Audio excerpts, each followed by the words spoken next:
Breaking news out of Pittsburgh. The Steelers have just fallen short at home in Week 2 of the NFL preseason, losing to the Tampa Bay Buccaneers in dramatic fashion. A last-second field goal sealed the deal after a costly late-game interception turned the momentum completely in Tampa Bay's favor. But let's be clear, preseason isn't just about the scoreboard. What really matters are the performances, who stood out, who struggled, and which players are fighting to earn their place on this roster. Today, we break it all down with our winners and losers from this game. Breaking news out of Pittsburgh. The Steelers have just fallen short at home in Week 2 of the NFL preseason, losing to the Tampa Bay Buccaneers in dramatic fashion. A last-second field goal sealed the deal after a costly late-game interception turned the momentum completely in Tampa Bay's favor. But let's be clear, preseason isn't just about the scoreboard. What really matters are the performances, who stood out, who struggled, and which players are fighting to earn their place on this roster. Today, we break it all down with our winners and losers from this game.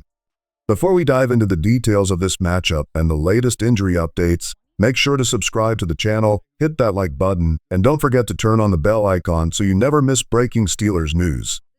Now let's get straight into it. Early in the game, Pittsburgh was hit with tough luck. Rookie linebacker Nick Herbig went down after just 3 plays with a hamstring issue. Coach Tomlin later admitted he debated whether Herbig should even suit up tonight, and unfortunately, that decision may come back to haunt them. If it's only a mild pull, he could return quickly, but anything more serious could sideline him for weeks. Meanwhile, Christian Kuntz also left the field after clutching his chest. Thankfully, Tomlin reported some encouraging news in his post-game presser, saying the injury may not be serious and Kuntz could be ready by Week 1. Even with injuries and mistakes, the highlight of the night came from rookie wideout Roman Wilson, who flashed his potential with 2 catches for 72 yards. Despite a couple of missed opportunities and 1 early interception, Wilson found ways to get open and make plays, something the Steelers desperately need in their passing attack. At the end of the day, the scoreboard read 17-14 Buccaneers on top. But again, preseason games are about evaluation, not the final score. And tonight gave us plenty to talk about. Roman Wilson continues to turn heads. On one play, he absolutely torched Jamal Dean down the sideline on a crisp post route, with Mason Rudolph dropping a dime right into his stride. On another, he exploded across the middle on a crossing pattern, so wide open that he had trouble keeping himself in bounds. 2 big completions, and both showcased speed, separation, and confidence. But here's what's even more important. Wilson isn't just making flashy catches. He's proving he can block in the run game, something this offense demands from its number 2 receiver. Now, in reality, Calvin Austin III is the team's second most dangerous wideout, but because of size and blocking limitations, he won't always be on the field in early down sets. That role requires toughness and versatility, and Wilson is showing he can be the answer. In just 2 preseason games, he's emerging not only as a playmaker, but as a reliable piece the Steelers can trust. And it wasn't just Wilson who impressed. Pittsburgh's run defense stood tall against Tampa Bay from start to finish. Whether it was the starters, the backups, or the depth players, the line consistently controlled the trenches. Multiple tackles for loss, quick penetration, and very little daylight for Buccaneers running backs. That's the type of defensive identity Tomlin wants heading into the regular season. Another bright spot? Rookie defensive lineman Derrick Harmon. The first-rounder out of Oregon showed why he was such a highly touted prospect. He racked up a sack, blew up a run play with pure power, and displayed the same fast hands and explosive first step that made him a star with the Ducks. He looks every bit like a future cornerstone of this defense. Harmon is already fitting seamlessly into Pittsburgh's fronts, rotating between 5 technique and 4 down sets. And while Cam Hayward remains the veteran leader, Harmon's play makes it clear. When the day comes for Hayward to pass the torch, the Steelers may already have their next difference maker ready to step in. Cole Holcomb deserves recognition. Coming off a devastating injury that wiped out his last season, he's quietly putting together a very strong preseason. Against Tampa Bay, he looked sharp against the run, filling lanes and forcing backs to the outside.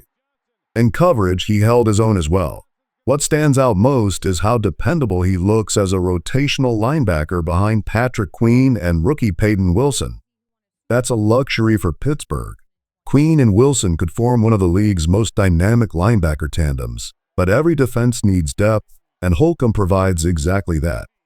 If either starter needs a breather, or even if injury forces him into a starting role, he's proven he can step in without the defense missing much of a beat. Seeing him move confidently again after such a serious setback is a huge boost for this team. On the offensive side, wide receiver Brandon Johnson made his case for a roster spot. 3 catches, 16 yards, and a touchdown may not light up the box score, but his impact went beyond the stat sheet. He beat Jamaldine on a deep route that drew a pass interference call. Big plays like that show he can stretch the field. Johnson is locked in a tight battle for one of the final wideout spots, and performances like this keep him firmly in the mix. Then there's Scotty Miller, the speedster who's been filling in for Calvin Austin III. Miller isn't going to be a headliner in this offense, but he's showing he can be a reliable option when called upon. With crisp routes, sure hands, and his trademark quickness, he's proving he can slide into Austin's role if needed. That kind of depth could become invaluable as the season wears on. Scotty Miller continues to carve out a role for himself. 2 catches for 38 yards don't tell the whole story. What matters is how consistently he's getting open and making himself a reliable target. With Robert Woods and Ben Skowronek sidelined, Miller is taking full advantage of the extra reps. His speed and sharp route running are giving this coaching staff reasons to trust him as a plug-and-play option, especially with Calvin Austin still battling through a nagging injury. The Steelers have been experimenting with alignments, Roman Wilson outside, Calvin working more in the slot when healthy, and Jonnu Smith even moving around as a hybrid pass catcher. That flexibility makes Miller even more valuable. If Austin's setback lingers, Pittsburgh knows they have someone who can step in and keep the offense moving. In the backfield, Caleb Johnson put together another solid outing. Running behind the second-team offensive line isn't easy, but he still found daylight for multiple runs of 10-plus yards, showed patience with his vision, and finished plays with power. At 4.5 yards per carry, he continues to prove he can be an efficient contributor. While Jaylen Warren is clearly the feature back and Kenneth Gainwell will see work on passing downs, Johnson is showing he can handle those early down opportunities and bring toughness to the ground game. Defensively, Malik Harrison flashed with some smart, physical play. He diagnosed runs quickly, shot gaps with confidence, and set the tone at the line of scrimmage. His awareness and physicality were hard to miss, and it's the type of effort that coaches love from rotational linebackers. And then there's Lew Nichols, the underdog running back who keeps forcing his name into the conversation. He ripped off a 37-yard burst that showcased balance, agility, and pure speed. Realistically, he's not going to make the 53-man roster, but the way he's playing, Pittsburgh will almost certainly try to stash him on the practice squad. Nichols might not be in the spotlight now, but his growth is impossible to ignore. Another name that stood out was Sebastian Castro. He played with the kind of physicality Steelers fans love, flying downhill, delivering big hits, and wrapping up as a reliable tackler. He was active all over the secondary, showing instincts and anticipation that caught the eye. Realistically, Castro might not crack the 53-man roster just yet, but he's putting himself in prime position to land on the practice squad as a developmental piece who could grow into a future contributor. Then there was Deshaun Jameson, who had one of the most up-and-down nights of anyone on the field. He committed a roughing the kicker penalty that directly handed Tampa Bay 4 points that ultimately swung the game. But Jameson refused to let that mistake define his night. In the second half, he forced a fumble that gave Pittsburgh a late chance to steal the win.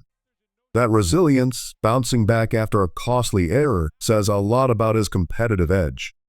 Rock Taylor also deserves credit. His stat line won't jump off the page, but the tape tells the story. He consistently separated from defenders and should have had a long touchdown, if not for an overthrow from Logan Woodside.